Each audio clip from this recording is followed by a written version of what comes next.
नमस्कार दोस्तों, stock market studies में फिर से एक बार आपको बहुत-बहुत स्वागत है। तो आज मैं फिर से आपके सामने कुछ इंपॉर्टेंस कंपनी का अपडेट शेयर करने वाला हूँ, तो वीडियो को पूरा लास्ट तक देखिएगा देखिएगा और कंटिन्यूअसली इन्फॉर्मेशन और अपडेट्स पाने के लिए चैनल के ऊपर बने रहिएगा। तो चलो देख लेते हैं कौन सा कंपनी है इस वीडियो के अंदर। फर्स्ट जो कंपनी है उसका नाम है कंप्यूटर एज मैनेजमेंट सर्विसेज, इसको हम लोग कैम्स नाम से जानते हैं। तो कैम्स एक ऐसी कंपनी है जिसके बारे में बात करूँ तो कंपनी का जो मार्केट कैप है वो सिर्फ 1400 करोड़ के आसपास है। तो मतलब एक छोटा सा कंपनी है, देखा जाए तो एक स्मॉल कैप टाइप कंपनी है। तो फिर भी कैम्प्स का ग्रोथ होने का चांसेस बहुत ज़्यादा है, क्योंकि कैम्प्स एक म्यूचुअल फंड ट्रांसफर एजेंसी है, क्योंकि इस कंपनी के माध्यम से आप म्यूचुअल फंड को ट्रांसफर कर सकते हैं। तो एक मोनोपोली जैसे बिजनेस भी इंजॉय करता है, क्योंकि कंपनी अकेला म्यूचुअल फंड ट्रांसफर एजेंसी का काम करते हैं। और देखा जाए तो कंपनी का जो ग्रोथ है वो किस तरीके से हो रहा है। अगर मैं इसी कंपनी के पी रेशियो के बारे में बात करूँ तो एक टाइम कंपनी का पी रेशियो चला गया था करीबन 80 के आसपास, और आज कहाँ पे है, आज करीबन 45 के आसपास है। तो कंपनी के जो कोविड लेवल में कंपनी का पी रेशियो था वो 40 के आसपास था। इसका मतलब वही लेवल में कंपनी का पी रेशियो आ चुके हैं जो कोविड के लेवल में था। इसका मतलब यहाँ से जिस तरीके से कंपनी का अपटेन देखने को मिला था, उसी तरीके से अपटेन आपको फिर से एक बार देखने को मिल सकता है। एक हायर लेवल का चांस है अपटेन जाने का। बाकी इस कंपनी के ऊपर आपके क्या डिसीजन है जरूर मुझे कमेंट्स करके बताना, क्योंकि कंपनीज के ऊपर जो क्वार्टरली रिजल्ट है वो देखेंगे तो कंपनी का रिजल्ट हर साल बढ़ते चले जा रहे हैं।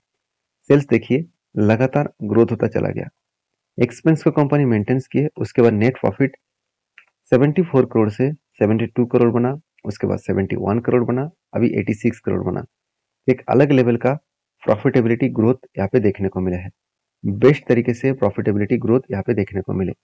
अभी इस कंपनी के ऊपर जो बैलेंस शीट है वहाँ पे आप देखेंगे तो कंपनी का जो रिजर्व है वो भी लगातार बढ़ता हुआ देखने को मिले, और कंपनी के जो बोरिंग्स है वो भी यहाँ पे इस लास्ट कुछ 4 क्वार्टर्स में कंपनी का बोरिंग्स देखने को मिला, सॉरी लास्ट कुछ 4 साल में कंपनी का कर्जा देखने को मिला। और कंपनी ने जो कर्जा लिया 80 करोड़ का, क्या बहुत ज़्यादा ले लिया? बिल्कुल नहीं। कंपनी के अगर डेप्थ के बारे में बात करूँ तो डेप्थ एकदम ना के बराबर है। और जो 40 करोड़ का कर्जा लिया गया उसको आप ध्यान से देखेंगे तो कंपनी के हाथ में ऑलरेडी 200 करोड़ के आसपास पैसा है। तो 40 करोड़ के आसपास कर्जा लिया और सॉरी 80 करोड़ के आसपास कर्जा लिया और 200 करोड़ के हाथ में पैसा है, तो कंपनी के डरने का, कोई चिंता करने का जरूरत नहीं है। कंपनी बेस्ट तरीके से यहाँ पे परफॉर्मेंस कर रहा है और इसी बेसिस में कंपनी का आगे बढ़ने का भी चांसेस है। तो मैं जरूर कहूँगा इस कंपनी के ऊपर फोकस रखिए, क्योंकि कंपनी एक अलग लेवल का हाई ग्रोथेबल कंपनी है। आज जिस तरीके से काम कर रहा है फ्यूचर में और भी ज़्यादा बड़ा धमाका होने का चांसेस है। शायद इसीलिए इंस्टीट्यूशन भी इस कंपनी के ऊपर अभी से बाय करना स्टार्ट कर चुके हैं। जो म्यूचुअल फंड के पास से 3.5% का होल्डिंग था वो बढ़ के हो चुके 11.5% के आसपास, और एफएस के पास से 30% होल्डिंग था वो बढ़ाकर कर चुके हैं 47% के आसपास। मतलब इंस्टीट्यूशन इस कंपनी के ऊपर सबसे ज़्यादा बाइंग करके रखा है। सबसे ज़्यादा बाइंग एफएस के पास है, उसके बाद पब्लिक के पास 29% के आसपास है, बाकी म्यूचुअल फंड और आदर्स के पास है। तो कहने का मतलब है कि म्यूचुअल फंड और आदर्स ने मिलकर कितना निवेश किया, करीबन 22% के आसपास, और पब्लिक के पास कितना होल्डिंग है 29%। मतलब पब्लिक से भी थोड़ा सा कम म्यूचुअल फंड और मतलब डीएस के पास होल्डिंग्स है, और सबसे ज़्यादा होल्डिंग एफएस के पास है। तो सारी चीज़ों को एक साथ देखकर मैं एक ही बात कहूँगा कि कंपनी जिस तरीके से यहाँ पे पैटर्न स्केट किया, मुझे 2 बार इस कंपनी के ऊपर ट्रेड मिला। पहली ट्रेड कहाँ पे मिला, यहाँ पे shoulder come sorry cup with 100 बना, फाइनल ब्रेकआउट हुआ, और इसका जो फर्स्ट जो टारगेट है वो 24% के आसपास जो टारगेट निकल कर आ रहा है, करीबन करीबन 3345 के आसपास। अगर इस टारगेट कंप्लीट हुए तो मैं फिर से कंटिन्यू करूंगा, क्योंकि मुझे दूसरा वाला एंट्री भी मिल चुका है। इसका टारगेट निकल कर आ रहा है 3900 के आसपास। क्यों? क्योंकि देखिए यहाँ पे दूसरा वाला जो एंट्री है वहाँ पे लंबा सा एक शोल्डर कम बिग जैसे हेड, उसके बाद एक शोल्डर बना, इसका भी ब्रेकआउट यहाँ पे हो चुके हैं। तो ब्रेकआउट होने के बाद कंफर्मेशन भी मिल चुके हैं, उसके बाद रिटेस्ट कर रहा है, फिर से इस लेवल से रीब्रेक करने का कोशिश करेंगे। तो बाकी आपके क्या ओपिनियन है जरूर मुझे कमेंट्स करना, क्योंकि कंपनी के ऊपर एक अच्छा खासा एंट्री लेवल यहाँ पे देखने को मिला है। तो बाकी नेक्स्ट जो कंपनी है उसके बारे में बात करूँ, उसका नाम है 5paisa capital.com। देखिए 5paisa capital.com इस कंपनी देखा जाए तो एक स्टॉक ब्रोकिंग कंपनी है और पुराना कंपनी भी है, ऐसे नहीं कि कंपनी नया है, पुराना कंपनी है। और इस कंपनी के ऊपर एक चीज मैं बता दूं, जो लोग सोच रहे हैं कि कंपनी अभी से 1600 करोड़ है, क्या इस कंपनी मल्टीपल का रिटर्न दे सकते हैं? एक चीज मैं आपको बता दूं, आज इंडिया में से 3% लोग डायरेक्टली इक्विटी मार्केट में ट्रेड करता है, डायरेक्टली स्टॉक मार्केट के ऊपर निवेश करते हैं, जहाँ पे यूएस का डेटा है 55% और चाइना का डेटा है 34%। तो सोचिए कितना बड़ा गैप है अभी। तो इस गैप को अगर जब इंडियन मार्केट रिकवरी करेंगे तो कि कहाँ से कहाँ तक जर्नी होगा आप सोचिए, और उसका डायरेक्टली फायदा किसको होगा? जितने सारे स्टॉक ब्रोकिंग कंपनी है उसका होगा, क्योंकि आपको काम करना है तो किसी ना किसी कंपनी के माध्यम से डीमैट अकाउंट ओपन करना पड़ेगा। तो आप कहेंगे सर ज़्यादा से ज़्यादा तक लोग तो जो जीरोधा के ऊपर, एंजल वन के ऊपर, अपस्टॉक के ऊपर, इस तरीके से प्लेटफॉर्म के ऊपर अकाउंट कर रहे हैं। तो क्या बाकी कंपनी के ऊपर अकाउंट नहीं हो रहा है? बिल्कुल मत सोचिए, इसके ऊपर मैंने एक डिटेल्स वीडियो बना के दिया। मैंने आपको बताया कि इस कंपनी किस तरीके से मार्केट से कस्टमर एक्वायर कर रहे हैं, तो एक बेस्ट तरीके से कंपनी का ग्रोथ होने का चांसेस है, वो आपको यहाँ पे देखने को मिल जाएगा। देखिए, कंपनी के ऊपर अगर कस्टमर ज़्यादा नहीं होता तो क्या सेल्स बढ़ता? बिल्कुल नहीं। तो इसलिए देखिए, सेल्स के मामले में 50 करोड़ से 80 करोड़ बना, उसके बाद 85 करोड़ बना, अभी कितना 100 करोड़। मतलब सेल्स एक अलग लेवल में सेल्स का ग्रोथ देखने को मिले। एक्सपेंस भी कंपनी क्या क्या कंट्रोल में रखे, जिसके चलते कंपनी का नेट प्रॉफिट 3 करोड़ से 1 करोड़ बना, उसके बाद 11 करोड़ बना, उसके बाद 15 करोड़ बना। मतलब नेट प्रॉफिट भी कुछ इसी तरीके से लेवल में ग्रोथ होता देखने को मिले।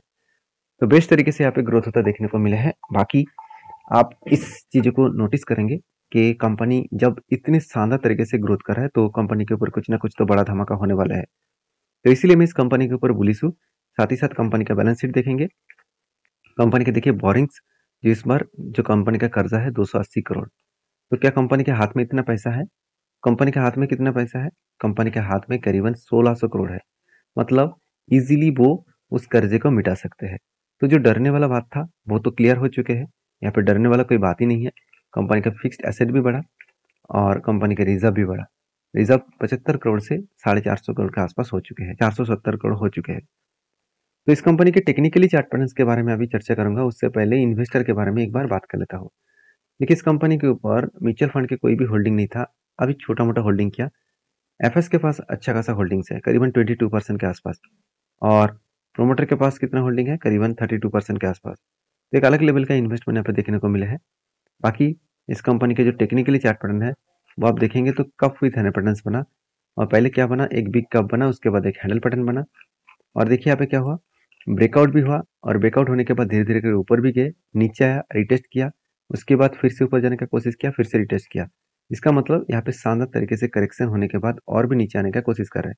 और अभी देखिए यहाँ पे इस लेवल को वो टच करने का कोशिश करेंगे। तो मेरे हिसाब से एक बेस्ट तरीके से एंट्री मिला, और इस एंट्री के हिसाब से एक अच्छा खासा ग्रोथ होने का चांसेस देखने को मिल सकता है। बाकी आपके क्या ओपिनियन है जरूर मुझे कमेंट्स करके बताना।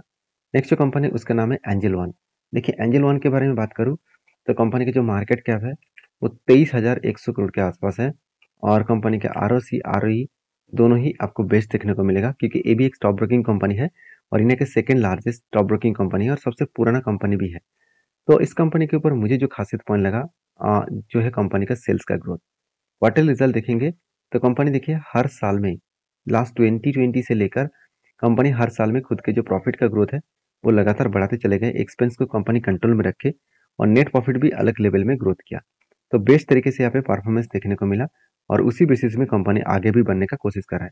जैसे कंपनी के जो रिजर्व है वो अगर देखेंगे तो कंपनी के रिजर्व लगातार बढ़ते चले जा रहे हैं। कंपनी का से 300 करोड़ से 2,500 करोड़ तक रिजर्व बढ़ा।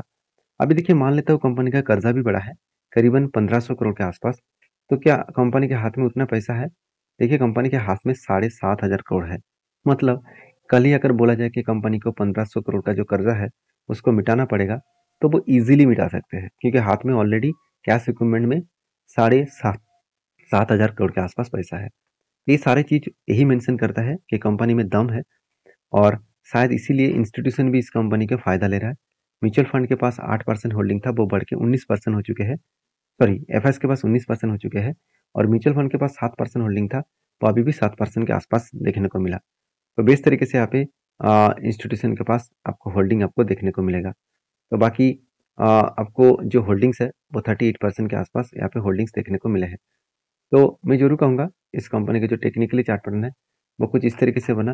पहले क्या बना, एक कप बना, उसके बाद एक हैंडल बना, फाइनली ब्रेकआउट हुआ, उसके बाद ऊपर गया, टारगेट को अचीव किया। और मैं आपको ये भी बता रहा था कि फिर से एक रेंज बन सकता है, यहाँ पे एक कप बन सकता है, उसके बाद एक हैंडल बने तो बिग ब्रेकआउट होकर एक फिर से जर्नी होगा। तब फिलहाल के लिए मुझे नहीं लग रहा इतना आसानी से वो रीबैक करेगा, थोड़ा सा टाइम लग सकता है। बाकी आपके क्या ओपिनियन है जरूर कमेंट्स करना। और सारे जो वीडियो मैं आपके साथ शेयर किया हूँ वो टोटली एजुकेशन पर्पस में है, मेरे तरफ से कोई भी बाय एंड सेल का रिकमेंडेशन नहीं है। काम करना है तो सारी चीज़ों को सोच समझ कर स्टडी करके काम करिए। बाकी आपके क्या डिसीजन है, आपके क्या ओपिनियन है, जरूर मुझे कमेंट्स करके बता सकते हैं। तो मिलते हैं नेक्स्ट वीडियो में, तब तक के लिए धन्यवाद।